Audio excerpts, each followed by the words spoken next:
Hey everyone, welcome to the AI-powered podcast. In this video, we're diving into one of Elon Musk's insightful interviews. The purpose of this video is to cultivate our mindset toward becoming millionaires, billionaires, and even trillionaires. Through this conversation, we aim to learn faster and gain deeper insights. Okay, ready to dive deep. Today we're tackling the big stuff, like seriously big questions. We're talking meaning of life, AI, all that. Really big ones. Exactly. And to help us unpack all of this, we're going back in time a bit. We're looking at an interview with, you guessed it, Elon Musk, Of course. back in 2017 at the World Government Summit in Dubai. Now, I know what you're thinking, 2017. That's like ages ago in tech years. Right. But here's the thing. Musk's ideas, they haven't aged a day. In fact, they're more relevant now than ever. I think a lot of people are realizing how accurate a lot of his predictions were. Totally. Okay. It's almost spooky. He talks about things like, is reality just a giant video game? Whoa. Yeah. And will AI become like super intelligent aliens? Then there's the whole, what happens to jobs when robots take over thing. Like, are we all going to be out of work? Yeah, these aren't just tech questions. They're questions about what it even means to be human in this crazy, rapidly changing world. It makes you think about your place in the universe. It really does. Okay, so let's start with the ultimate question, right? The meaning of life. Musk talks about how he was obsessed with this early on, and that it's not about getting some perfect answer. Yeah. It's about finding the right questions to ask. He seems to be really driven by those big questions. Absolutely, and I think that really gets to the heart of what drives him. He's not content with just accepting things as they are. Like he's always searching for something more. Exactly. He's pushing boundaries, and for him, those boundaries are in space exploration, technology, all that. He sees those as ways to, expand our consciousness. To reach our full potential as humans. Right. Now, here's where things get really trippy. Okay. Musk compares life to a video game. Yeah. Right? And he says, as games become more and more realistic, how do we even know we're not already in one? Whoa. Like, what if everything we experience is just code? It's a total mind bender. So Yeah. if we might actually be in a simulation, does that change how we should live our lives? That's a question that's been around for centuries. Does it matter if we're in a simulation or not? Does it change how you live your life? It's something to think about, for sure. Okay, let's shift gears for a second to talk about SpaceX. Okay. Musk is obsessed with getting to Mars. He even calls it a life insurance policy for humanity. It's about the survival of our species. Exactly. So Yeah. why is Mars so important to him? Well, he's thinking long term. What if something catastrophic happens here on Earth? Like an asteroid or some crazy climate disaster? Exactly. A self-sustaining colony on Mars. It'd be like a backup plan for humanity. A plan B for the entire species. Yeah. But it's not just about survival. It's also about that drive to explore, push the limits of what humans can do. Yeah, to inspire future generations, to give us something to be excited about. Totally. And who can forget his classic line about being willing to die on Mars? As long as it's not on impact. Exactly. Okay, let's dive into another one of those big future-defining topics. AI. It's everywhere. And Musk has some strong opinions on it, to say the least. He does. He talks about this difference between what he calls narrow AI and artificial general intelligence, AGI. That's an important distinction. So like narrow AI, that's what we see in self-driving cars, right? Right. Very specific tasks. But AGI, that's a whole other ball game. It could be a game changer. Right. So explain it to me like I'm 5. What is AGI? Okay, so think of it this way. Narrow AI is like a calculator. It can do specific tasks really well. AGI is like a potential Einstein. It can learn and reason across all sorts of different areas. Wow. Okay, that's a pretty big leap. It is. And that brings us to his alien analogy, right? Oh, yeah. He compares AGI to super intelligent aliens coming to Earth, which honestly is kind of freaky to think about. It is a little bit unsettling. Like, imagine beings way smarter than us. We wouldn't even be able to understand their motivations. It'd be like ants trying to understand humans. Exactly. So what kind of threats does he see with something like AGI? Like, why is he so concerned? Well, one of the biggest concerns is control. If we create something smarter than us, how do we make sure we can control it? Right. Like, will it share our values? Or will it see us as a threat? It's like opening Pandora's box. You don't know what's going to come out. This is getting pretty heavy. Maybe we need to shift gears to something a little lighter, like transportation. Yeah, okay. Let's talk about how we're going to be getting around in the future. Okay, so Musk thinks self-driving cars, they're going to be the norm. But he's talking about something way more advanced than what we see today. Like fully autonomous. Yeah. He actually predicts that getting in a car will be like stepping into an elevator. You just tell it where to go. Yeah. Boom, you're there. No more traffic jams, no more parking nightmares. It could revolutionize our cities. It sounds amazing, but I can't help but think, what happens to all the people who drive for a living? That's the big question, right? Truck drivers, taxi drivers, Uber drivers. The whole industry would be disrupted. Millions of jobs could be lost. So what do we do? Well, Musk has an idea. It's pretty radical. It's called Universal Basic Income, or UBI. Okay, so what's that exactly? Imagine this. Everyone gets a guaranteed income, whether they work or not. So like a safety net for everyone. Exactly. But who pays for that? That's one of the big questions, right? How do we fund it? And would it really work? Would it discourage people from working altogether? There's definitely a lot to unpack there. It's a complex issue, for sure, but it's a conversation we need to be having, especially with all this talk about AI and automation. It makes you wonder, if robots are doing all the jobs, what gives our lives meaning? That's a really profound question. Like, do we need to redefine what it means to have a fulfilling life? Welcome to Visionversity, the new digital world for growth, learning, and help in business and life. Unlock your potential with Visionversity.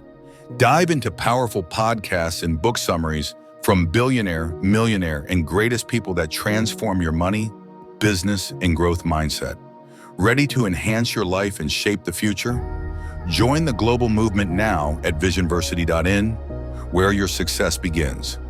It's a question that I think everyone is grappling with in some way in this age of technology. Yeah, totally. Okay, we've got robots potentially taking over the workforce, AI possibly becoming our overlords. What else does this interview have in store for us? Well, Musk also thinks the lines between reality and the digital world are getting blurry. I mean, we spend so much time online. It's like our phones are basically extensions of ourselves already. Exactly. He talks about this idea of a digital ghost, where all our emails, photos, all that stuff, it basically becomes a digital version of us that lives on after we die. Whoa, like a digital afterlife. It's kind of creepy, but it also makes you think about what kind of digital legacy we're leaving behind. Is a whole new way of thinking about life and death. So robots, AI, and digital ghosts. Anything else? Actually, yeah. Musk thinks we might be on the verge of becoming cyborgs ourselves. Hold on, cyborgs, Yeah. like Terminator style. Not quite that dramatic.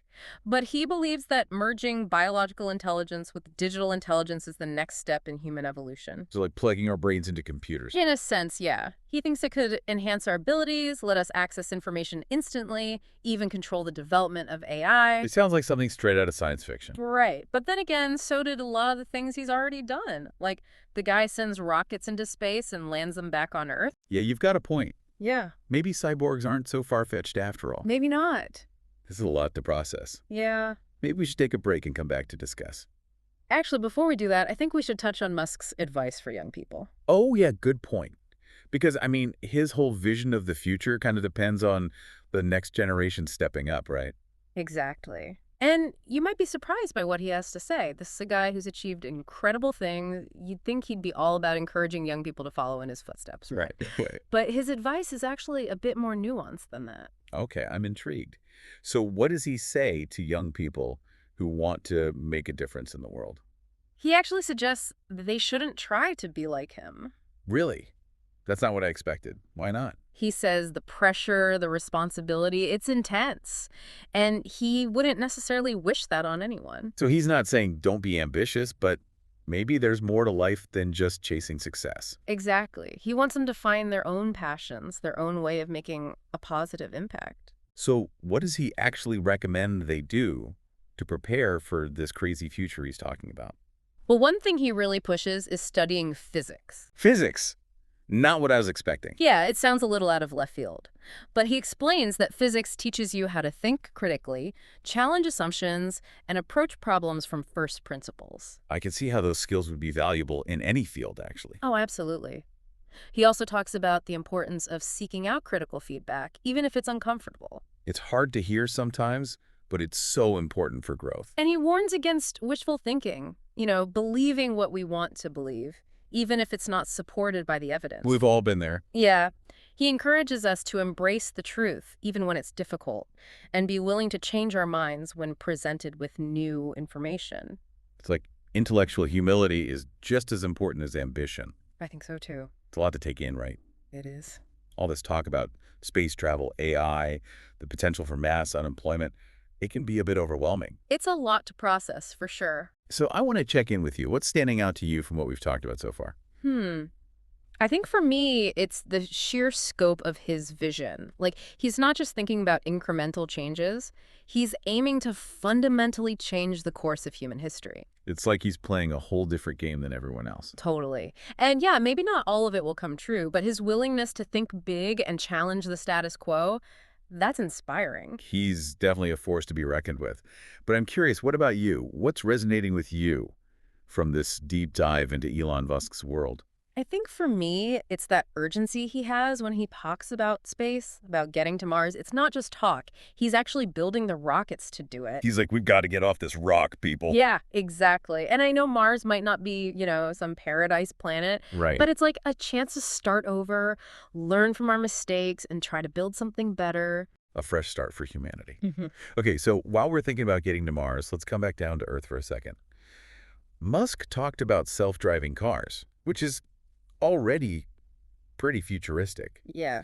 But then he starts talking about tunnels as a solution to traffic. Tunnels. Yeah, tunnels. I was intrigued by that, too. At first, I thought, what? Tunnels? That sounds crazy. All right. But then when you think about it, our cities, they're built up, right? Skyscrapers everywhere. Vertically. Yeah. But our transportation is stuck on one level. So we're all crammed onto the same roads. Exactly. That's why we have all this traffic. Yeah. So Musk's solution, go underground, create this whole network of tunnels for faster, more efficient transportation. Like a subterranean superhighway. I mean, talk about thinking outside the box. It's like he's building a whole new world under our feet. And he kind of is with the Boring Company. Right. Okay, so we've got flying cars, underground highways. It's a lot to imagine. But let's get real for a minute. What about jobs? Yeah. I mean, with all this AI automation, people are worried about losing their livelihoods. And it's a valid concern. A lot of jobs that we think of as requiring human labor, they could be automated. Right. And Musk seems pretty convinced that this universal basic income is the answer.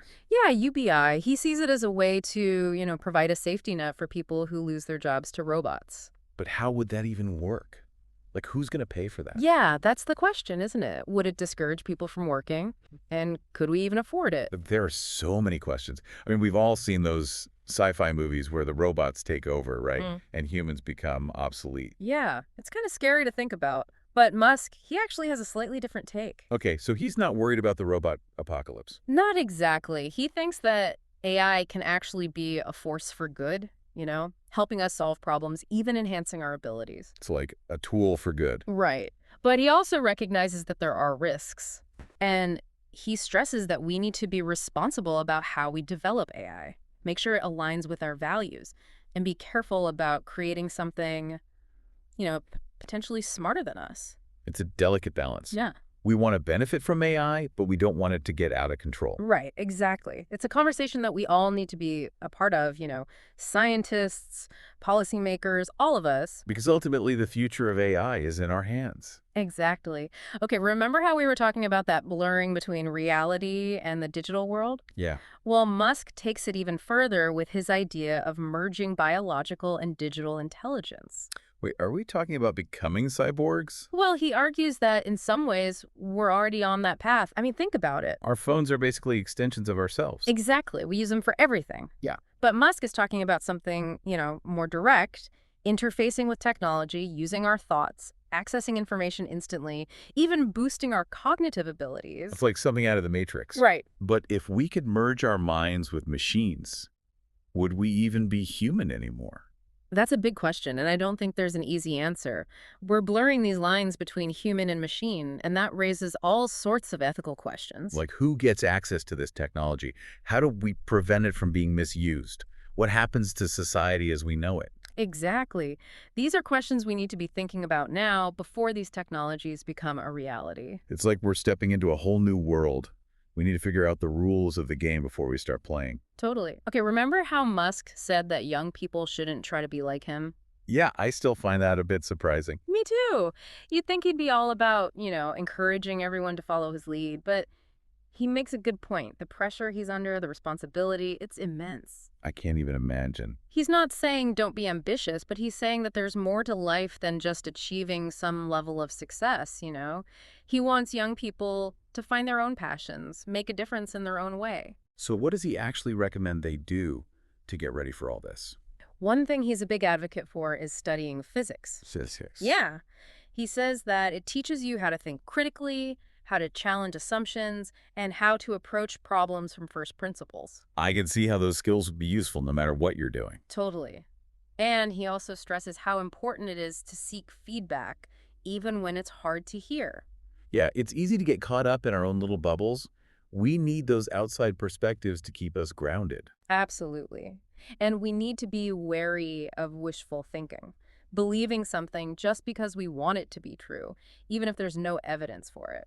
It's tempting to fall into that trap sometimes. Yeah, it is. Musk reminds us that we need to be intellectually honest.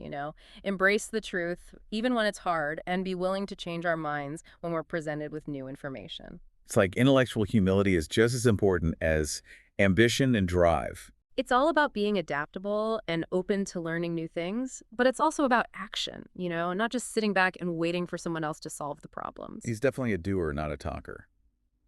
And I think that's inspiring. It reminds us that we all have the power to create a better future. Absolutely. And even though some of these things we've talked about, they can seem daunting, I think Musk's overall message is one of hope. Yeah, like embrace the unknown and be part of something bigger than yourself. Exactly. And he reminds us that progress isn't always easy. Remember how he talked about all the times SpaceX rockets blew up before they finally figured out how to land them? Yeah, he's not afraid to take risks, to push the boundaries, and most importantly, to learn from his mistakes. And I think that's how he's achieved such incredible things. It's that resilience, that unwavering belief. It's a good lesson for all of us. Setbacks happen, failures happen, but they don't have to define us. It's about how we learn and grow from those experiences that really matters. Absolutely. Okay, before we wrap up, I want to know, if you could ask Elon Musk one question about the future, what would it be? Ooh, that's a tough one. So many things I'd love to ask him. Okay. Okay. I think I'd ask him, what does he see as the biggest threat to humanity's future, and what can we do about it? Yeah, good one. Gets right to the heart of the matter. It's a question we should all be asking ourselves. Yeah. Because the future isn't just something that happens to us, it's something we create. Exactly. Through our choices or actions. Right. And by having conversations like this, talking about the challenges, the possibilities, that's how we can start shaping a future we actually want to live in. Totally. A future that's more just, more sustainable, a future where everyone can thrive. Couldn't agree more. Well, folks, that's our deep dive into the mind of Elon Musk.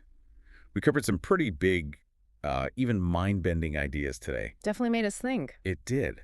And I hope it sparked your curiosity, too. Made you challenge some of your own assumptions about everything. And maybe got you a little excited about what the future holds. Because the future is not set in stone.